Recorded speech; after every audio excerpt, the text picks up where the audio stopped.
So as I said, we've been good friends for ages, and it occurred to me that I don't even know how you originally came to the course. So why don't we start with that, and then I'm sure we'll find plenty of. Yeah. Well, thanks. Great to be here, John. So it was around 1980, and I started seeing these little notes on bulletin boards, Course in Miracles Study Group. Uh, And I was initially skeptical about it because I thought it was like psychic woo, like making holy ash or producing rings. And I thought it was like low-level occult. And so I stayed away from it. But then I saw an article in Psychology Today. Do you remember that, John? oh, of course, I've got a copy. Well, I'd like to see it because it was a milestone in my life. And it was an article about the course that had just gone public. And it was kind of hokey because it showed a man walking along the street with three golden books falling to him from heaven. I thought, this is hokey. But then I read it and something said, get this. And I think it was my first experience of the Holy Spirit related to the course. It said, don't think about it, don't judge it, just do it. So I sent away for the books. It was $30 at the time, which is a lot for me. I was only paying $150 rent. And so it was a big investment, and I remember it was a winter evening and I got the book, three books in a cardboard box. Of course, you remember that. And I opened it up and I read the introduction and it like jumped out at me like Batman going pow. And it said, this is real, dude. Really? Pay attention to this. It just spoke to my soul. Yeah. Well, the rest is history. You thought you said, it's interesting you said, oh, it's hokey. I read a review of a Christian minister on recently on the Course in Miracles. He says it's New Age woo-woo. Yeah, yeah. I know people find all kinds of ways to judge it. Somebody called Marianne Williamson's work psychobabble. Yeah, right. Psychobabble. No, Same. it's like the ego, when it wants to defend something, it just makes stuff wrong. But that's okay. Everybody's on their own Yeah, path, sure. you know. But you're right. I mean, it took me a while as to really begin to get well, the course works really by way of revelation, inspiration. You start studying it, you start seeing how the pieces fit together, and more pieces fit together, and more pieces fit together, and you go, this is incredible. And it does make sense, even though some of the metaphysics seem to be out there, but still it's true. You know it's true, right? It's endless. It's bottomless. I mean, this is my 45th year, and every year I feel like this is the first time. I feel like, um, was that really in the book last time I went through it? And different sentences will jump out at me and Oh grab me. yeah, It's bottomless. I mean, it is. I've never seen anything like it, really. You know, I've been doing it for 50 years, and I that still happens to me. I still go, oh my God, wow, look at that. I mean, I think my assistant Eileen's with us, and she can tell you, she says the desk over there that every once in a while I'll do that because it's there and you know it's true. That's just the remarkable part about it. Yeah. It speaks to the soul. Yes, that's it. It speaks to the deepest part of me that cannot be denied. And I have my resistance and I go up and down with it.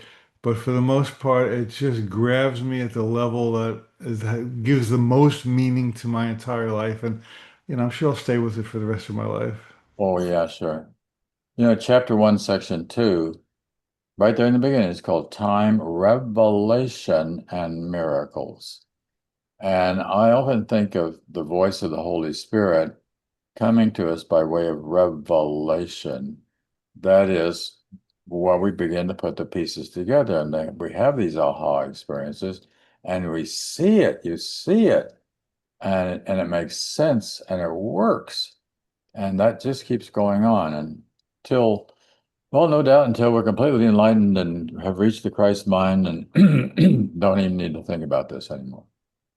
Yeah, if I read another book, which I will, one of them will be something like By Grace I Live, Hmm. because I've had so many gifts of revelation from God over the course of my life that I could not begin to conjure as an ego.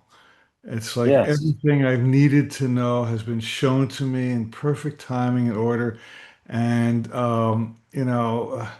I feel extremely humbled by the fact that God has taken such good care of me in spite of my ego's utter stupidity. Yes. And all of us, yeah, All really, of us.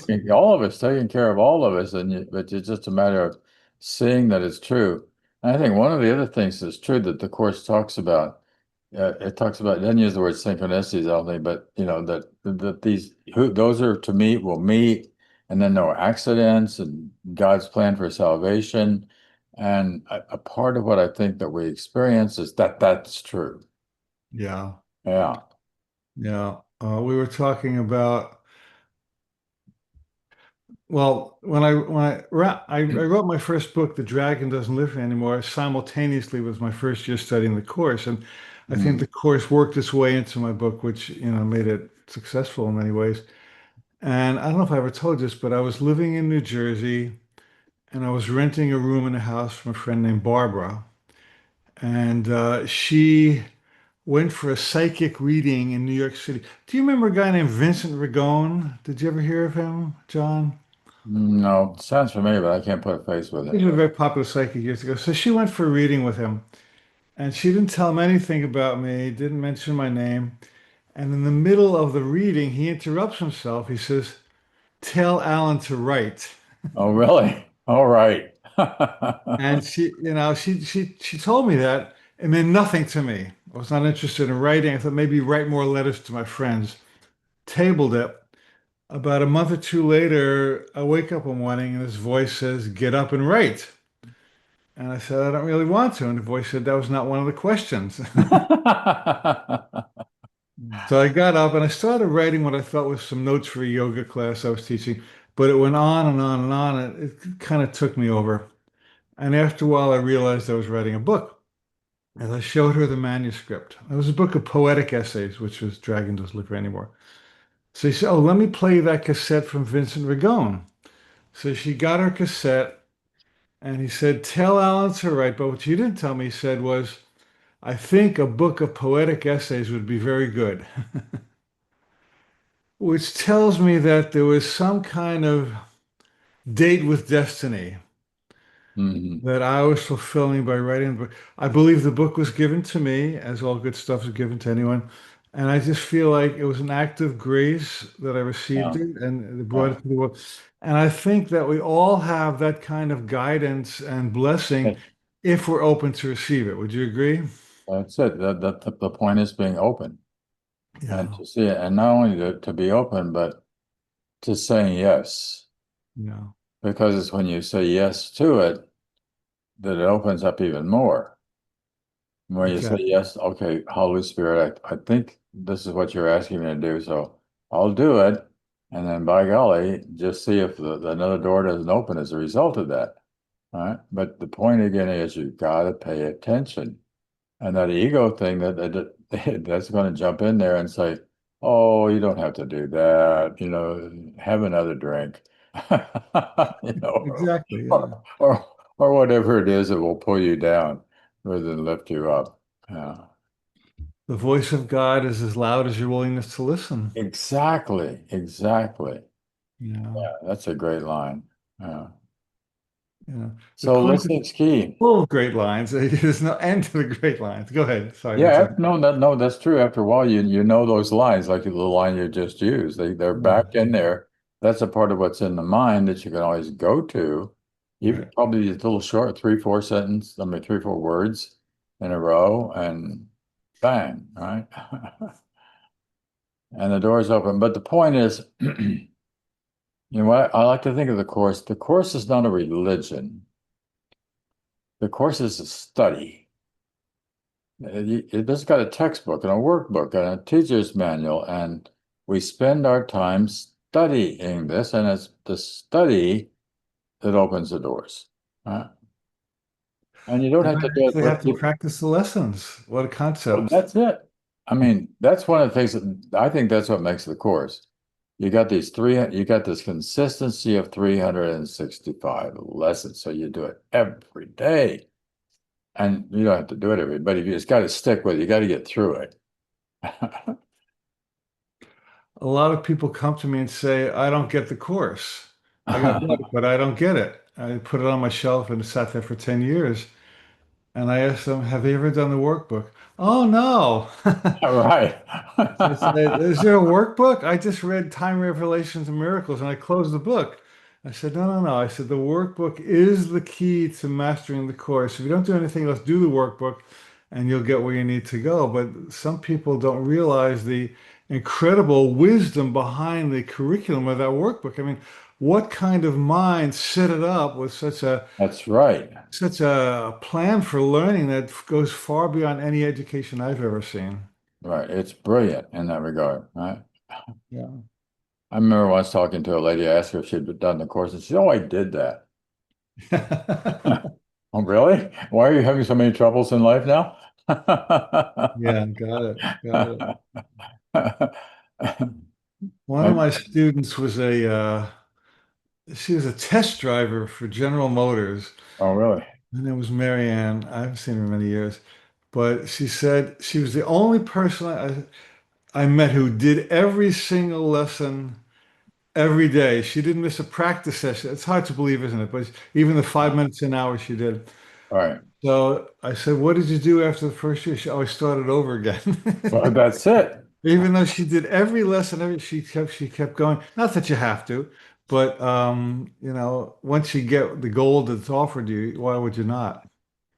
You don't have to, but I think there's such a benefit in doing it again and again and Yeah. just keep coming because it kind of says you're at the end, but you're at the beginning. Yeah. Yeah. Now take it deeper, right? Uh, do you know the story about Helen and Helen once saying to Jesus, "This course isn't working for me"? Yeah. Yeah. And Jesus said, "Well, why don't you do what I'm asking you to do? You'll hear my voice even better." And she already heard the course. Yeah. Yeah. Yeah, It's one thing to absorb it with your intellect. It's another thing to absorb it with your soul. that's it. In fact, the intellect is a major distraction from the soul. Right. And I might add, by the way, not to take away from Helen, but she was intellectual. Yeah. Yeah. Yeah. We were talking about the Ur text before we began. So there's a brilliant line from the Ur text that I keep coming back to. And Jesus was giving Helen guidance about one of her peers who was kind of an intellectual. And he said, do you remember the story about the artist who got into sharpening pencils? Do you remember this? Mhm. He said there's a parable about an artist who got into sharpening pencils and he became so absorbed with sharpening the pencils that he never did any drawing. But he had the sharpest but he had the sharpest pencils in town. I don't know that. It's actually in the Ortex. And I come back to that because it's very easy to get Yeah. caught up in the jots and tittles and the different Yeah, versions of yeah, the yeah. course. But the thing is, are you doing it? I mean, you can have a great intellectual grasp on the course, but so what? Are you applying it to your life? Isn't it changing your Are soul? you doing it? Mm. Yeah. It's are you forgiving? Are you letting it go? Are you not holding on? Yeah. You got to do it to make it work. Yeah. You got to be in it to win it. Yeah. And then Yeah. I think it also gets simpler as you do that, it gets simpler for you. It does. Yeah. And for most people, the first 30 lessons are a big challenge because Oh, yeah. they're dismantling your egos. And now I really enjoy them. I mean, they were hard for me the first few times, but now it's, oh, that's really, well, I don't know what anything means. That's really cool. Thank you. And Yeah, so really. when you say it gets simpler, I think, coming back to the initial fundamentals of the course becomes even more powerful because you're not caught up in the details of it. Right. And you can say it easier. N Nothing I see means anything. What? Yeah. I'm not a victim of the politics I see. Oh, really? Yeah, yeah, that's a really good one. That's a really good one. Or the world I see, of course, but that's the dynamics of what's going on in the world. It'd be Yeah. so easy to get caught in that. So many people know that Yeah. right now. I want to ask your opinion on something, if I may. Okay. Uh, So occasionally, so after the recent election, a lot of people were disappointed, as you know. And I put out a newsletter about it, and I did a program about it. And I quoted a number of lessons from the course. Um, I could see peace instead of this. I'm not a victim of the world I see. A happy outcome to all things is sure. I was trying to soothe people. So somebody wrote me an angry email accusing me of a spiritual bypass, oh, saying you should let people have their feelings. So I've kind of worked my way through this, so not a big issue. But have you ever been accused of that? And how do you deal with that? well, I just recognize that we're talking about two different levels here. We're talking about the level of the world, and then we're talking about, and the world has always been insane, and it's always going to be insane. But it's really a matter of getting above the battlefield and not being affected by the battle, by the dynamic, by the story, by the hell on earth that's going on. You can get so caught up in that that you have no idea that there's another perspective, a higher perspective. And I always like to keep in mind God wins in the end. God always wins in the end. We Nature can, bats last. huh? Nature bats last. Yeah, exactly. We can make a terrible mess out of things. And this is one of the reasons this isn't a real world. This is the ego's world. The ego rules here, but I think the good news, and see if you agree with this, Alan, there is an expansion of consciousness going on. That definitely things are opening up in a bigger, more clear, expansive way. And I do believe that there's a golden light around the dark shadows of the clouds that are on the horizon. That's partly getting through that and to see that's really important. Mhm. Yeah. Well, Gandhi said that the pure love of one person can offset the hatred of thousands. Oh, that's a great line. Or we could substitute can offset the fear of thousands. So Yeah. even though a lot of people are freaking out, anybody who's holding to the truth and holding to integrity and holding to high values, that ripples out and really, offsets a lot of craziness. Yeah. That's why groups like yours and mine, these groups are really crucial for people come together and Yeah. hold the light and emanate the light because you don't see it immediately, but it really does affect the frequency of the entire planet. Of course it does. And that is raising despite the insanity that we see on the news, on the TV. Right? One of Yeah. that, I've been very much, I was a Methodist minister for 28 years and so aware of the fact that the churches are dying very rapidly. I checked it out just recently, again, online statistically. It's very, very rapid, particularly mainline Protestantism and Catholicism. But that's a good sign. It's a sign that we're looking for something deeper and more meaningful. And things like the Course, it didn't to be the Course, provides this deeper dimension that if we can go into it. And I think more and more people are willing to go into it, whatever form it takes. Yeah.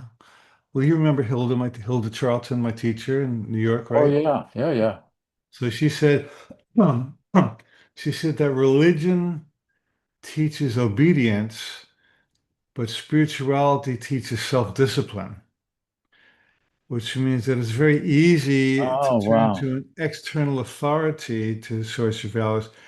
But when you have to go in and ask myself, what do I truly believe is real?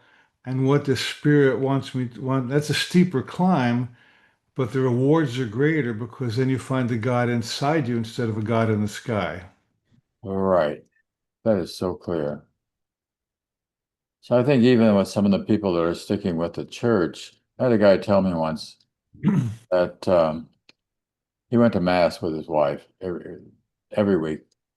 I said, I get nothing out of it. It doesn't mean anything to me. He says, I go because she goes, and I want to support her, but I find it boring. And you can't just be in that worshipful mode, you got to get in there and understand. You got to wake up. That's the main thing is waking up. And the Course is trying to help us to wake up. I mean, otherwise it wouldn't be talking about this world as a dream. Exactly. Yeah, Yeah, it's a wake-up call to those who are attuned to hear it. And it's not for everybody. I mean, Judy Scott should say this is a Course in Miracles, not the Course in Miracles, right. which means that there are many roads to the mountaintop. You all end up in the same place. Right. But for the people that the Course speaks to, it's an appointment by God, really, that if that's your path, then that's the path that works. Yeah. See, that's what I'm saying. I think one of the reasons the church is dying among the younger people, they really want a real answer. Right. They want something that's going to be really satisfy the intellect and they'll have meaning for them as well. And creeds and rituals and dogmas, and after a while that gets to be old hat. But the Course transforms you. It does. You ever see that movie Weekend at Bernie's? Pardon? You ever see a movie called Weekend at Bernie's? No. Okay, it's a funny movie back in the 80s and 90s. So these two guys, young guys, they go to visit the boss in Long Island. He's a gangster and he was killed. And they're afraid that they'll be blamed for his murder because they found him. So what they do is they put a baseball cap on him and sunglasses and they prop him up and they take him through a weekend of parties and stuff like that. And I mean, it's pretty funny because nobody realized he's dead. Gotcha. And and the analogy I like is that a lot of us walk through religions or marriages or jobs or living situations, and it's kind of like we're dragging a corpse around. Yeah, And you go to church and you exactly. prop yourself up and you make yourself make believe you're awake, but you're not. And you can't wait to get out and go to brunch or golf. Yeah, So it's kind of like you're you're in a situation that's supposed to bring you life, but you're being dead. And so one of my teachings for a lot of my classes is do what brings you life and quit doing what deadens you. right. To me, I think that boils the Jews' 613 commandments and the Ten Commandments down to two. Do what brings you life and quit doing what deadens you. And if church brings you life, great. But if there's something else that brings you more life, do it. And what brings you life is waking up. Yeah, Yeah. yeah. Yeah. Late recently, I was doing some classes last year on what I call lucid living. Becoming more lucid in our living. In other words, awakening within the context of the dream. Okay, there's a dream going on, but let me handle this in a lucid way Great. and not condemn the darn dream. you know, one of my favorite lessons, let it be what it is. Right? Mm. Yeah, A lot of people are studying near-death experiences, yeah, but I'm studying near-life yes, experiences. exactly. I firmly believe that there are a number of people walking around on the planet who've come very close to life and are still here to tell about it. I'm studying That's a good. near-life. I love that. That's a very good point. Near life, Yeah. because sometimes it is very near life, and I think especially we have to watch out for it as we get older. Right, exactly. Let's Well, hear more. Tell me more about that. it's just that as you get older, there's this tendency to go to sleep. Yeah. I mean, there's a tendency to shut down, and to sleep more and to fall asleep more often. I mean, literally, but also just not paying attention, you know.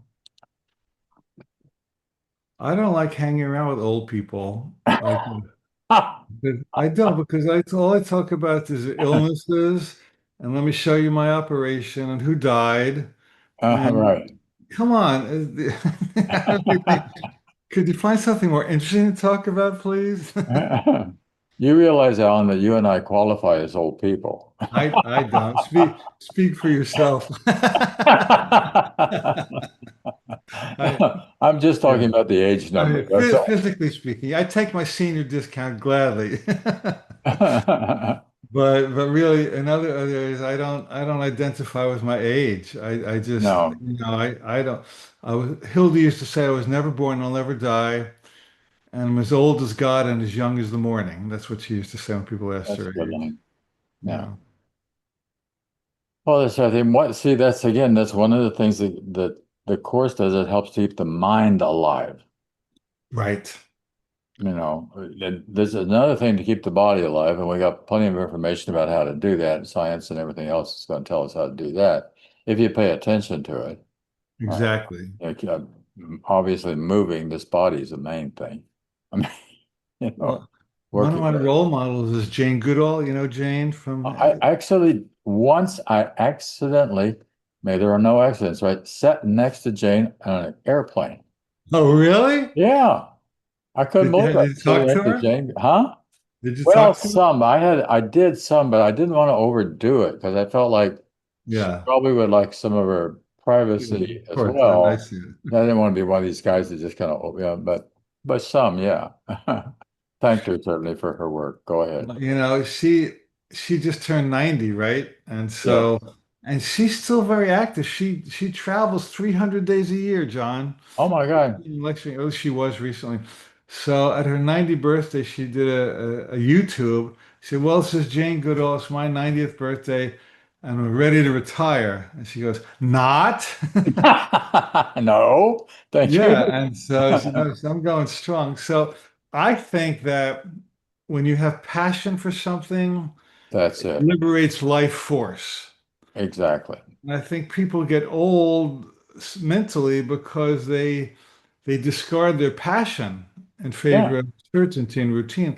So I think the key to staying young at any age is to really let your passion rip and let life force move you rather than falling back on safety and routine. And for those of us who are Course in Miracles, didn't let that passion be the passion to wake up. Exactly.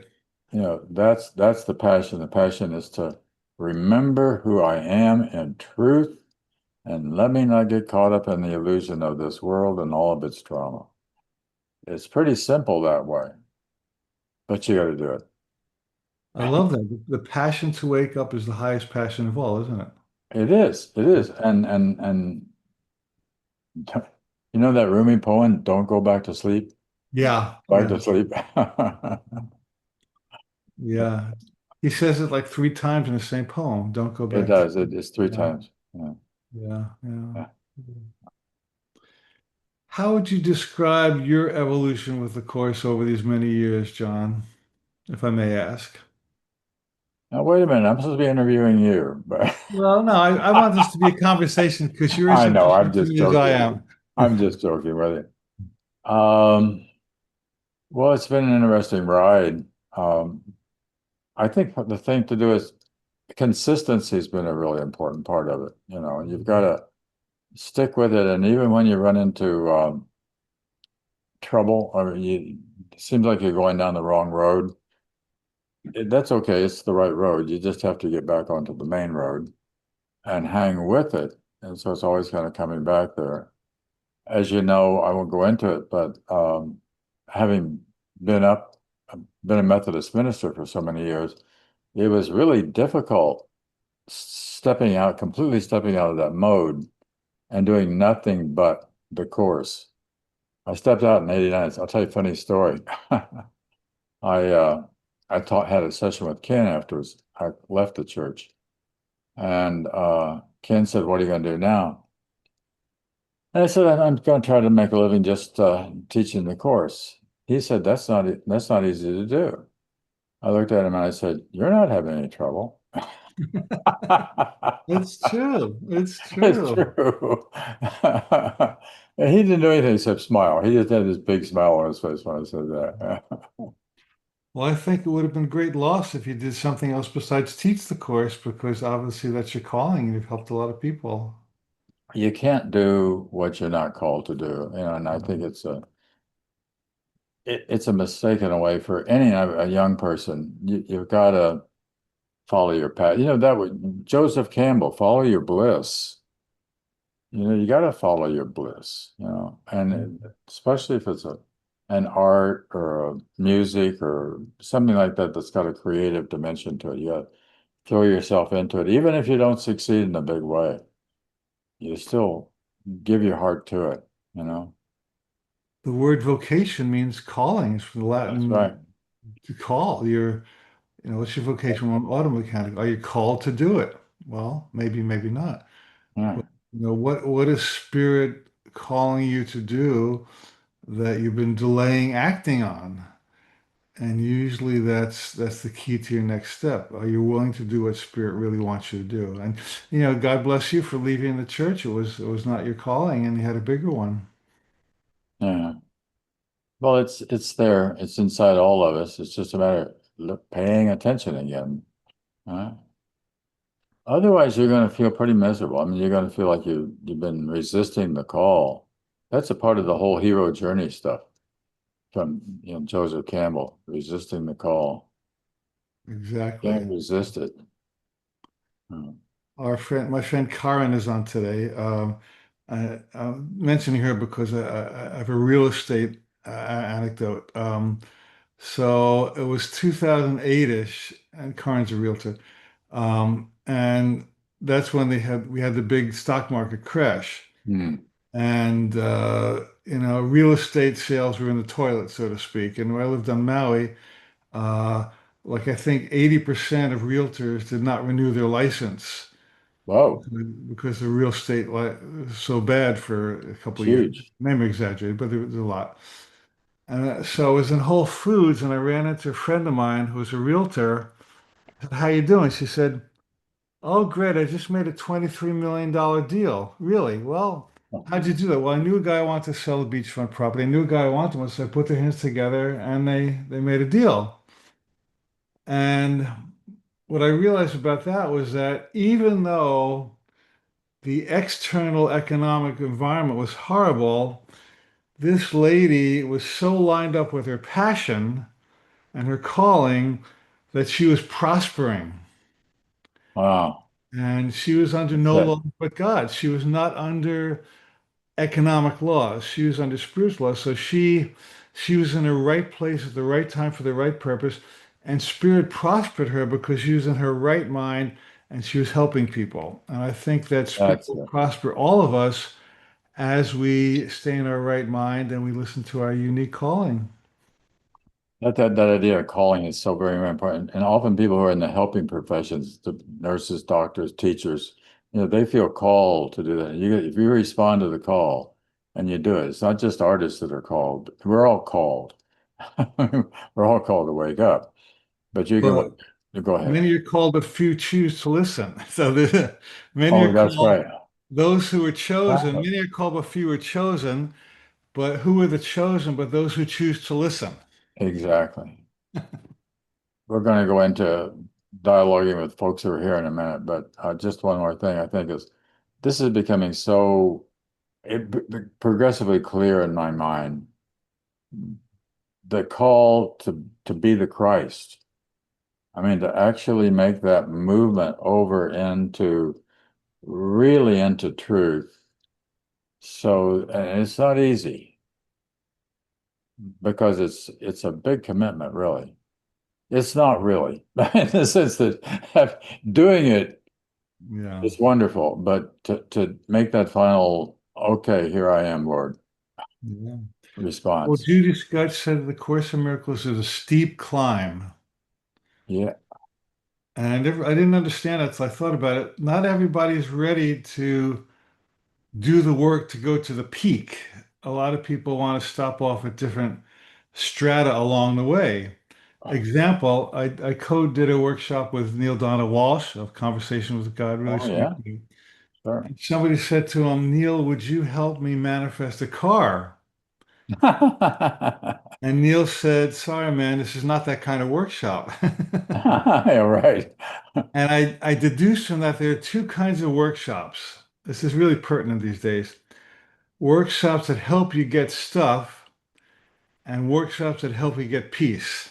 Oh, yeah. Which one's it? And that's why A Course in Miracles is a steep climb because it's the express train that's bypassing a lot of local stops of getting stuff and this distraction and that distraction.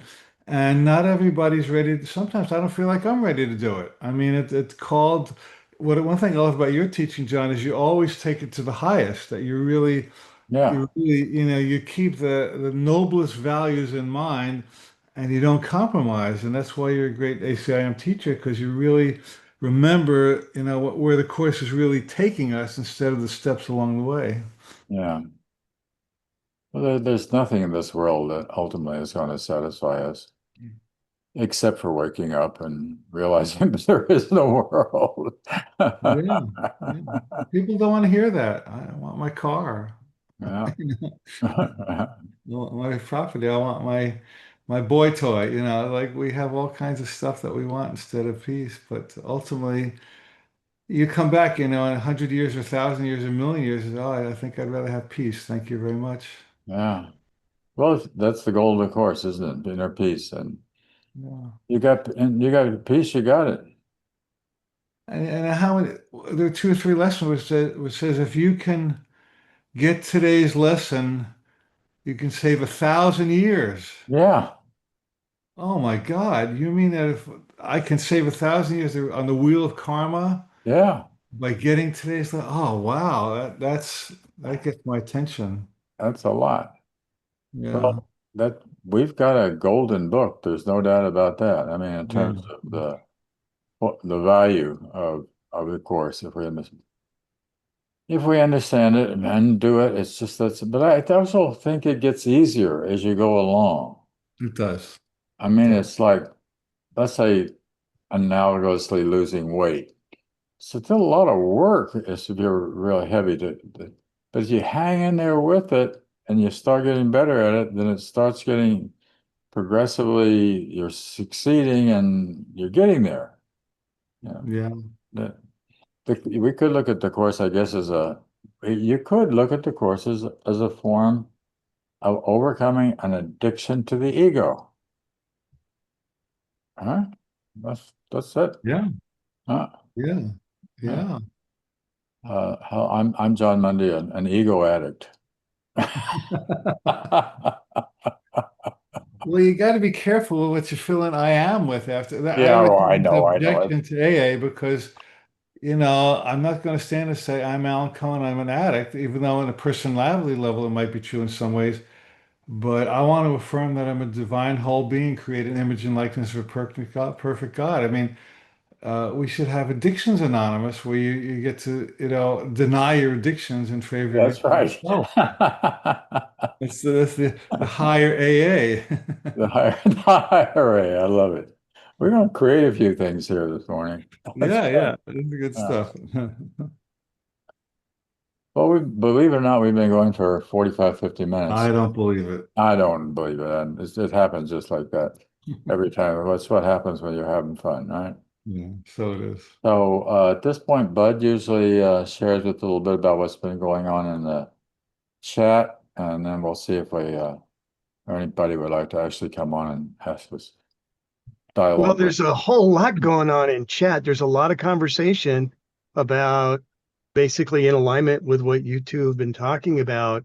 As far as questions go, not really. I mean, there was Okay. one question earlier on, and it was about one of the lessons, lesson, I believe it was 29, and a lot of people responded to that. But Okay. the real interesting thing is just looking through the concept of are we sharing? We're sharing love. That was Hmm. discussed a lot in here, and Sure. forgiveness.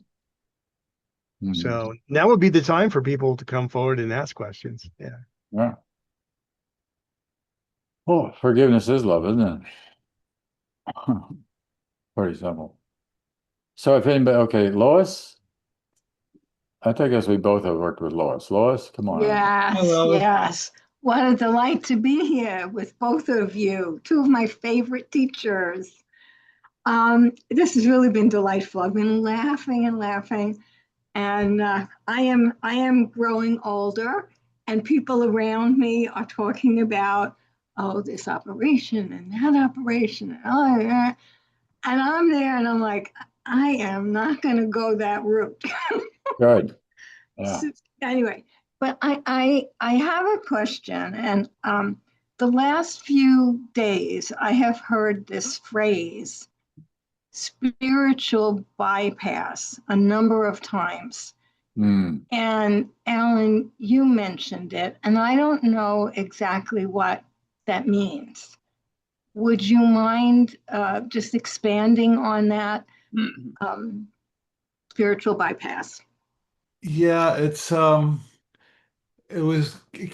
came about in 2011 by a psychologist whose name I don't remember. He wrote a book on it. And it's just a new fancy word for denial.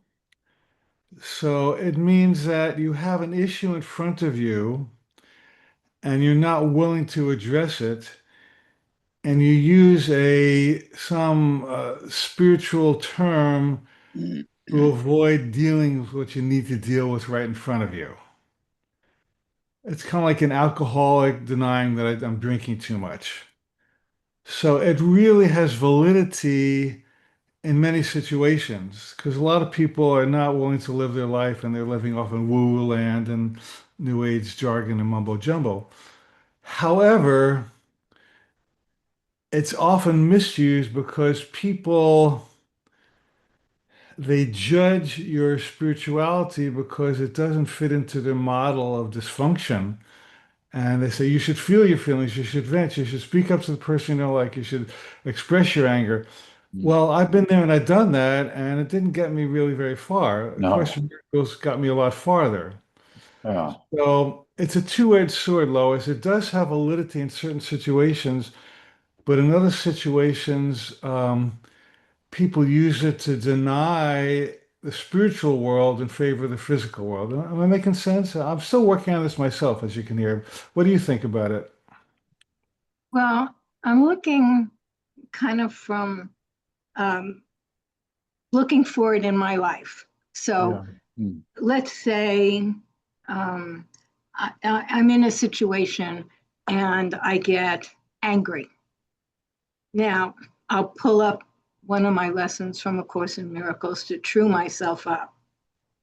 And so, what I think this spiritual bypass means is kind of pushing aside the anger Oh. by using, I could see peace instead of this. Mhm. But it's not really allowing the anger to be. Like the anger, if I look at that as a thought, and a thought doesn't mean anything, I should be able to just let it be, Right. not try to resist it or push it away. And so I'm just kind of grappling with it. This was a new phrase and I heard it 4 times in the last 4 days. Yeah, So yeah, it's there for me to do something with. yeah. And so I think that could be what it means. That's as close as I can get to it. Like um, stepping over, like not expressing the anger, but not stepping over it either, just allowing it to be a thought that doesn't mean anything. Hmm. I don't know, is that anywhere close to what John, do you you have an think? opinion on this? How do you deal with that phrase? When it comes to anger, I think you really have to let it go. I mean, just totally let it go and think, where is this coming from? And the Course it says anger is never justified. The word is never. Right? It didn't say sometimes. So if I slip into it, then I have to think, oh, I got it wrong there, or you see it when it's coming up in yourself, and you know it doesn't have to be there. And what you can do instead is just practice patience. And that's one of the 10 characteristics of a teacher of God, you know, letting the other, and also let the other person be who they are. We're looking for peace here. We're not looking to get engaged in a combat of any sort at all. You're just going to aggravate the situation if we attack at all. That's in chapter 30. And the sentence is, anger is never justified. And then the next paragraph, the first sentence is, attack has no foundation. Anger is never justified. Attack has no foundation. No foundation. So we've got to practice what we're learning here. Yeah, And that's the steep path because people want to, Yeah, that's right. hang out in anger before you go to the mountaintop. But someone asked my teacher Hilda about anger, and she said most people think you have to either express anger or repress anger, and neither of those work. She says what you need to do is heal it Mm, by applying higher consciousness to it. So most people are stuck in either expression or repression, but not everybody's willing to get to the healing. And that's what the Course in Miracles offers, a way to rise above the anger so there you we go. don't have to express it or repress it. I So, know there but was, I'm in sorry. this conversation, what would spiritual bypass be there in that particular situation that I just mentioned, hypothetical? About Would, being angry? yeah, about anything, being angry or having Well, a it would thought. mean applying the Course intellectually, but not at a soul level. So you can say, I'm not angry. God's present. And but there's a difference between saying it and diving into the core of your being that recognizes it's true, Really letting her go. really letting it go. Yeah. So it No, would be no. the denial of it. It would be, oh, well, I'm not really angry. Anger doesn't exist. And Right. that be, Well, that's really true in the ultimate sense. But, like the world doesn't even exist in the ultimate sense. But really, the Course acknowledges that very few of us are there. So we have to work with our life from right where we stand instead of where we wish we were. And so you say, well, okay, I'm feeling angry. What can I do about it? Well, what Course tool can I use to get out of it as soon as possible so it doesn't consume me? And every single lesson in the Course is a tool to rise above the battleground, as John mentioned. yeah. And that's what I usually do. I could Yeah. see peace instead of this is one of the one of my main ones I call upon in any situation where I'm caught in my mind. But I think I understand this spiritual bypass as being more like denial. Yeah. Yeah. Okay, good. Thank you. Thanks. You seem like a healthy person to me. I'm not worried about you, Lois. Thanks, Alan. I want to add an interesting new spin on spiritual Yeah, bypass. let's hear. And that's because I've been in the deep end of the pool in AI. Spiritual bypass is asking your favorite AI to summarize the course as opposed to actually doing the work. That's interesting. That's interesting. Yeah. Wow. Thank Yeah. Gotta do you. the work. Let's go to Karen. Hi, wow, that was deep. I, Louis, I had never really heard spiritual bypass, but I understand now. I think it sounds pejorative, in a way. It sounds Yeah. negative, and it came from a psychologist. And we know, at least my therapist thinks we have to go deep and relive the thing, Oh, right? And we learn something different. We're like, this, thank you for what I've been through, and we relax, we breathe, we accept, and we heal, right? So anyway, that was not my question. Thank you. Alan, you mentioned the two types of workshop. I am guilty of both, right? The law of attraction workshop of getting a home, getting a car, getting stuff. And now I have found the way of the finding peace, climbing the mountain and doing the work every single day. So my question is there any when I'm climbing the mountain for finding peace in this life, and that's the destination, and and is it okay or is it a side effect? If I'm really doing the work, is the stuff a side effect? Of course, I'm thinking about love, financial, health, wealth, but also the financial abundance, which I would love. Yeah. I'd love to talk about it, but I want to hear what John has to say first.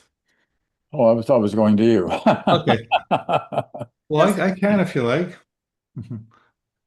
Yeah. Well, it's really fine to have nice things in life. This course does not want us to sacrifice, to not. I live in a nice house. I have a nice car. I have a lovely partner. We've had lovely dogs. We take vacations. I don't think Jesus wants us to walk around with sackcloth and ashes. No, I think it's important to be comfortable and have things you like and have clothing you like. I don't think we have to be martyrs in that sense. The trick is not to let that stuff run our lives. It's an afterthought. God is the thought and everything is the afterthought. And so, what I've discovered, Karen, is that if I'm true to my spiritual principles and I choose peace, everything I need in the physical plane that's comfortable that's and right. lovely comes to me organically and naturally without struggling for it or making that the goals unto themselves. Jesus said, seek ye first the kingdom of God and all things shall be added. So he didn't say seek only God. He allows space for things to be added. He knows that we live a material life. We can't deny our physical journey. So it's really both. It's not either or, it's either and. Make sense to you? Yeah. So it is kind of like a side effect, a positive. Exactly. Yeah, it's a result. It's a secondary thing rather than a primary thing. I think that we all need to find something to do in life that's going to provide a roof over our head and food in our mouth and clothes on our body. And depending on your circumstance, probably a car in America, or all those things. But the moment you start getting into luxury, then at that point you have enough that you should be sharing it with whomever is out there in the world that really needs it. Then you're getting into excess. And excess is something that we really don't need. Finding the proper balance there is really, really an important thing. Yeah. Yeah. Thank So, you. Karen, you deserve to have enough money and enough homes and enough lovers, whatever works. I know you're mad, I'm just playing with you. But whatever works for to sustain you physically will come because you deserve it. You Yeah, deserve it as a child of God. You deserve it as a spiritual being who's walking temporarily through a physical experience. The spirit does not want us to be distracted by lack of stuff. right. If you're hungry, I think Gandhi said that you must feed a hungry person before you can talk to him about God, because that hunger is distracting him from being present physically. So the idea is to have, let good things come to you because you're lovable and you deserve them. Hmm. Thank you. Right. Thank you. Great. Oh, we got several now. Jeff and then Dove.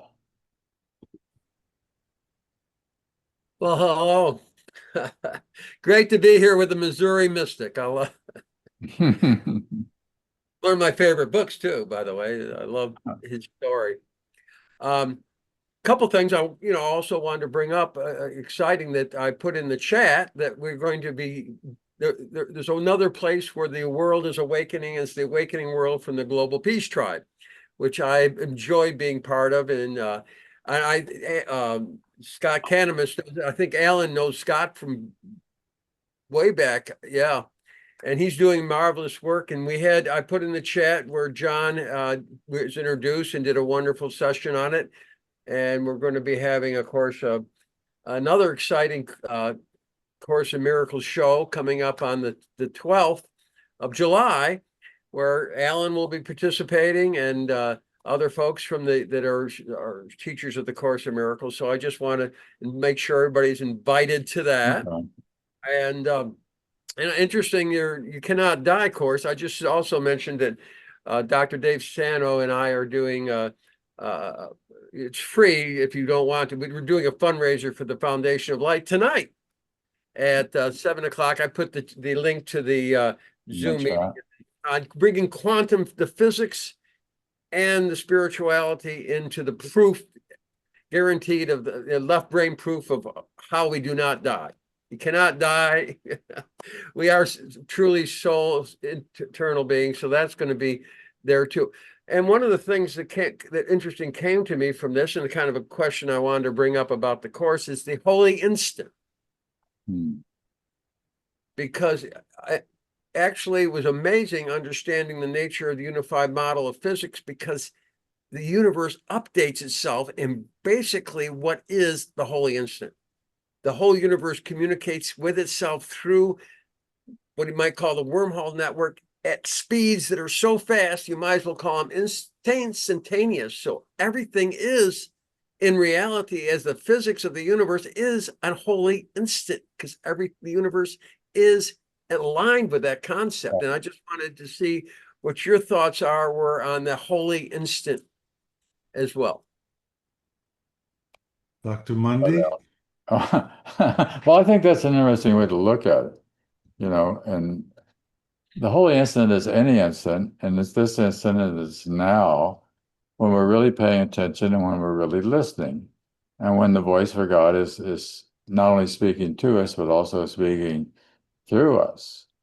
And that's always must be now. It's right here in this exact moment. If you see it, and it's there, it's a matter of just accepting the inspiration that's already the voice for God's voice speaks to me all through the day. Well, if that's true, then let me listen to the voice for God. It's that simple. And in that instant, I will be experiencing that. Let's go to Dove. Dove and Alan must have known each other since a long time too. So we were all here in the New York area for a long time. Yeah. Hey, Dave. Dove. Hi, Alan, and thank you so much for all. And yeah, and Scott Grace used to go to Miracle Manor and then come to our Course in Miracles meeting in Greenwich Village, and that's how I first heard about you. The reason I'm raising my hand, I asked earlier, can you tell us a little bit more about your new book, Of Course Miracles? And Yeah. I just sent a copy of it to one of my clients. I sent her your other one, the Course Made Easy, and she loves it. And I exactly what John is saying, telling Jesus did all of his teaching in parables, and your stories, the humor gets to go right past the ego. The ego can't handle the humor. So people get the story whereas reading a lesson is something else. Do you have any new parables that you can tell us from? Well, this is the book that Dov was talking about, called Of Course in Miracles, and it's filled with applications of miracle principles throughout the day. So if you like stories and you like miracles, you'll like the book. Yeah, sure. One that's coming up on my next book is a friend of mine was getting divorced after 15 years, and she and her husband were negotiating their own divorce. And they did really, really well until the final sticking point, which was their pension plans. And in their marriage, they had an agreement that if one died, the other one would get the pension. Well, the husband did not want that to continue after the divorce. And they thought about it for a long time. And finally, this woman who was a course student said, "Hell with it. I want to end my marriage on a good note. So let him have it. I'll trust." And a few days later, she gets a call from an elder friend of hers who said, "I was thinking about my will, and I asked Holy Spirit what to do. And Holy Spirit said I should leave my entire estate to you." So this woman's estate was 2 homes, an apartment, a car, and a significant portfolio, which far outweighed what she would have gotten in her husband's pension. And the point of the whole story is that when she finally just trusted and would rather have peace and fight with her husband, Spirit came in through a different door and provided for her in ways that she would never have been able to provide for herself by arguing. So, Course says, trust would settle every problem now. It's one of my favorite Course lessons. Trust would settle every problem now. And we get to practice every day, don't we? Alan, you are talking to the man who trusts. Yeah. There you go. Way to go, Doug. I have that card right there. It's really true. David, you got a comment to add to that? What's that? Oh, I was asking David if he had one Yeah, day. What yeah. you were saying? That's exactly true. I have it right on my card. Trust every problem now. We don't trust. I mean, if you trust it, you're gonna have to do the course, basically, uh, because the mind, you can't trust at 99%. That is not trust. So we're always holding on with our fingers just in case something. Yeah, I need to count on myself instead of God. If you totally trusted 100%, you wouldn't even be here. You wouldn't need a body to defend yourself. Okay. Thank you. That was beautiful. Yeah, I love it. Thanks, Doug. Richie? Let's call on Richie. Richie always has good stuff to share. It comes to my. By the way, let me mention, I do a free miracles meeting every Thursday. It's called the Miracle Room, Oh, and it's coaching, it's sharing, it's meditation, it's prayer. So if anybody wants to meet with me once a week on a free basis, go to my website, alancohen.com. It's 11 a.m. California, 2 p.m. Eastern. So I would love to see you guys on Thursdays if you like. Hey, Richie. Hey, hey, Alan. Hey, guys. Hey, well, I just had a question on the Course in Miracles workbook. I wrote the question in the chat, but I switched devices from an iPhone to a tablet. So I lost. I'm on lesson 29, lesson 30. They're kind of the same, lesson 29 and lesson 30. It says, God is in everything I see. That's Yeah. 29. And then 30 is, God is in everything I see because God is in my mind. I'm confused. I don't understand this lesson. How can God be in everything I see, including the bad things, or I guess including the chair, the changes? I got up early this morning to prepare for this program, Richie, and I made myself some toast. And I took a knife that was in the dish strainer and I put it on I was going to put some peanut butter on. And I noticed the pattern of water beads that was still on the knife before they had evaporated. And it was glorious. It was like it was such a beautiful little pattern. It was sparkling little rainbows. And I thought, my God, God is in the water beads on this knife at 5:30 in the morning. Uh-huh. And it was a holy instant. It was like, but I guess I was in a good frame of mind. I had meditated. And I just saw God, the water beads on the peanut butter knife.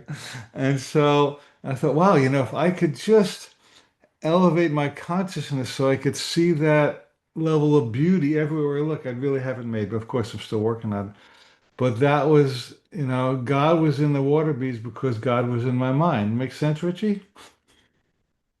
It does, and if you can just see that, see everything like that, then I that'd be mean, it great. does Richie as well.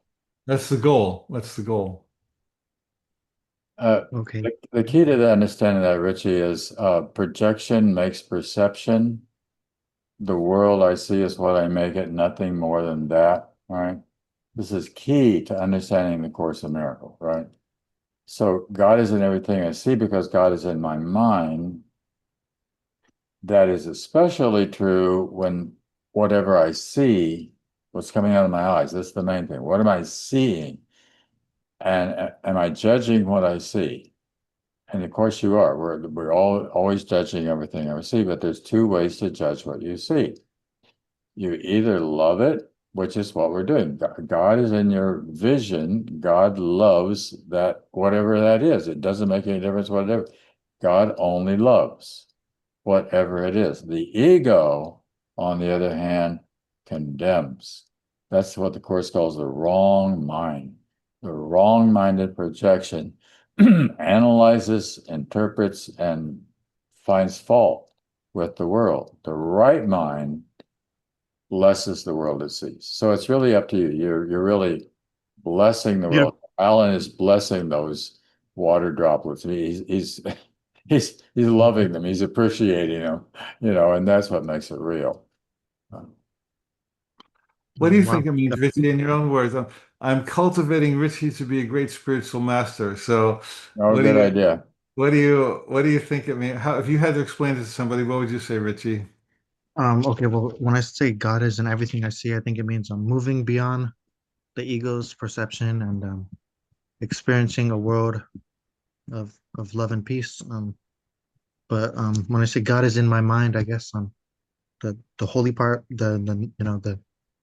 I can see peace instead of this. Yeah, exactly. That, Yeah, yeah. Yeah. Thank you, Richie. It's pretty Always cool, good to so, see you. actually. I had a similar experience, Alan. I was there's a concept where a line, of course, God is the God of the universe and the universe of universes. Hmm. And I was contemplating now how God is the God of the universe and the universe of universes. I'm washing dishes as I'm thinking about that.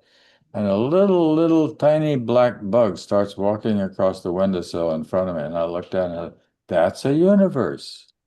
That little black bug is a universe in and of itself, right? It's so simple. And it's in everything I see, all right?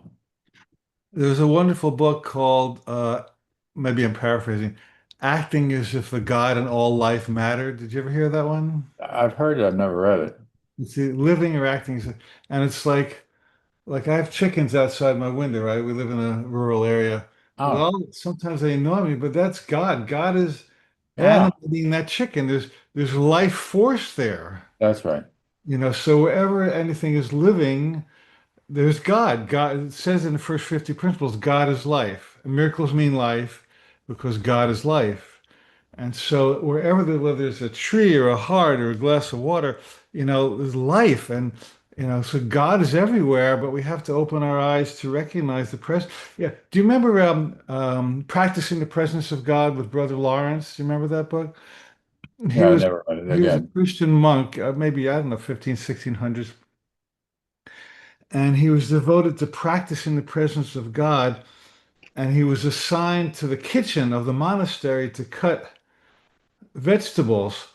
And he was Mm. so enraptured that the story goes that he was lifted off the ground, and Oh, people would come, to this monastery to sit in the presence of Brother Lawrence because he was in the presence. And he was in the presence chopping vegetables in the kitchen. He didn't need to go off and become a great teacher or guru. He was, yeah, the presence was magnetic to everyone else who wants it to be in the presence. And I think that's the greatest gift we can give the planet is to stay in the presence and then, right. invite others to join us there. Yeah. Don't let anything take the peace of God away from you. Another way of saying it, right? So, Alan, as you're meditating on the chickens, I guess you now have the answer to which came first, chicken or egg. It was God.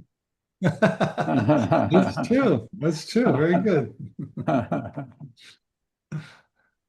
I saw Hildy had her hand up. Hildy, you want to come on, or did you stuck me out? Yes, I was just thinking when you when you talked about washing the dishes or doing these chores. I have a friend we were in class one day, and she's saying, I just hate to take out the trash. I hate washing the dishes. And a few months later, she said, I was thinking that I was very grateful or fortunate that I had the trash to take out There you because go. that means I have things, or I have to do the dishes. It means I had something to eat. So Right. it's in our choice of Exactly. decision the way we can Yeah. see it. That's the same thing as saying God is in everything I see because God is in my mind. The moment God is in your mind, it doesn't make any difference what you see. I had a good friend, a Chinese, Zhao Wang, who had a profound mystical experience when she had attempted suicide, and she didn't succeed in the suicide. But after she came back, she started seeing everything with light around it, and she went out onto the street and where she lived, and there was a place where there was a dog poop on the sidewalk, and light was emanating from the dog poop. Good point. Good point. Because that's where her mind was. Her mind was prepared to see light coming out of everything, including poop. You just never know. But it can be that way. I mean, a mother who's changing the baby's diaper doesn't have the same response to it as somebody who's never changed a diaper. Yeah. Or never had a baby. Oh, that's true. Yes. Right. Yeah. Yeah. That's a Just beautiful maybe, just maybe that awareness. If anything in our minds, can we say, I hate this. I hate this. No. That is the trigger. That's saying, what? You would see Speaking it of differently. chickens, there's a funny story about a woman who was living with her children out in the country, and they were very hungry. They had no food, so she prayed, God, please send me some food. Send me some, show me a miracle. And there were some boys hanging out outside her door, and they heard her, so they decided they would play a trick on her. So they got a chicken, and they went up on the roof, and they dropped the chicken down the chimney. This woman sees this chicken flying from heaven down the chimney. She says, thank you, Jesus. Praise God. Hallelujah. And the boys knocked on the door. They said, sorry, lady, we have to tell you that it was us who sent you the chicken. She said, no, no. She says, it was the devil who delivered it, but God who sent it. Right. So it sounds like a funny little story, but really, there's so many things in our life that we think the devil delivered, like a divorce or a health challenge or a financial setback. But really, if we're willing to pierce beyond the appearances, there's a greater plan in which God is helping That's us. right. And if we can just open our eyes to realize that, then we take a negative and turn it into a plus. I always like to say when it comes to things like divorce or losing a job or financial loss or disease or something that, this is a classroom and we came here to learn something, and there's something to learn through that process as well. And that can be done. And once you get through that process, be grateful. Yeah. The trials are but lessons presented once again, where there was a faulty choice before, you now make a better one and see it differently. Every minus is half of a plus, waiting for a stroke of vertical awareness. That's right. Same idea. Well, Alan, we only have about 5 more minutes, so what would you summarize as the work you're doing now and how you see what's your new? You're always writing, you said. So what's your Always writing. I have a new book out called Miracles Actually. miracles? What? Miracles Actually. Actually, Like Love we Actually. got of Miracles. course and actually and Uh, made easy. I do a life coach training. Karin is joining us in September. It's a 6-month intensive holistic life coach training based largely on ACIM. And I'm doing an ACM retreat in Hawaii in January. So if anybody wants to play with me, I'd love to see them in any of those That'd be programs. nice. Yeah. And before we close, I just want to honor you, John, so much. I know you for 100 years. Probably. And many, and the more I know you, the more respect I have for you and your work. I've been listening to lots of your YouTubes, Miracles in Manhattan and Sundays with Mundy. And, your grasp of the course and all the investment you've made in it over the many, many years is really supreme. And so I just want to honor you as a dear brother and really a great teacher of God who is bringing the Course of Miracles to the planet in your own unique, brilliant way. So I humbly bow at your lotus feet as a divine Thank teacher. you, Rob. You too. Thank you. It's we're having fun, aren't we? I mean, really, we're having fun. I can't imagine anything more fun than exploring what we're exploring. and finding the truth in it, and then sharing that truth with our brothers and sisters wherever Yeah. we find them along the way. A very blessed path to be on. Yeah, we're really lucky. I mean, really lucky to, I mean, I keep saying to my assistant, I feel so blessed. But to have her and another lady who helps me as well, God, to have them as helpers along the way, what a wonderful thing. And we all have each other. We're just together. Everybody's on this call, whether you're watching live or to the video. We're part of a spiritual family that is helping the rising tide Yeah, with these old yeah. ships. It's a really a miracle. Yeah. Yeah, there's a lot of loneliness out there that doesn't have to be. Just open ourselves to communicating. That's a key factor. But actually it's key to the course because the whole course is about God talking to us. I mean, the course is a communication. The Holy Spirit is with you every day, every second of every moment, if you want to listen. That, Ken Wallbring once said, the central teaching of the course is your choice. No. A choice every second as to how you wish to see whatever is in front of you. All right. Yeah. So once you get it, it's a simple choice. as somebody said, it's hell or heaven. That's a very simple choice, right? Ego or God. But be sure you understand the ego is in the long run is hell. Go ahead. And it just reminded me of a Hafiz poem that said, I laugh when I hear that the fish in the water is thirsty. That is a really good one. And we're all swimming in a sea of abundance. There's infinite love in us and around us from every angle. And like you say, exactly, are we going to open our eyes to see it and accept it and celebrate it? Yeah. It's like saying that we're in the air, the spirit is in the air, right? In every breath I take. Yeah. Wow. Yeah. True. All right, we close with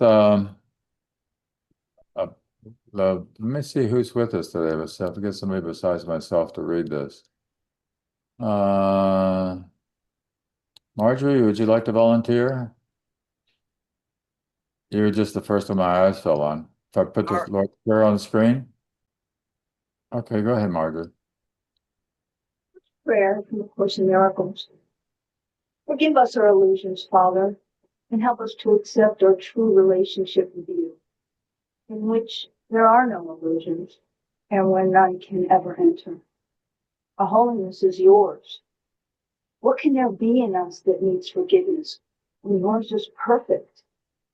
The sleep of forgetfulness is only the unwillingness to remember your forgiveness and your love.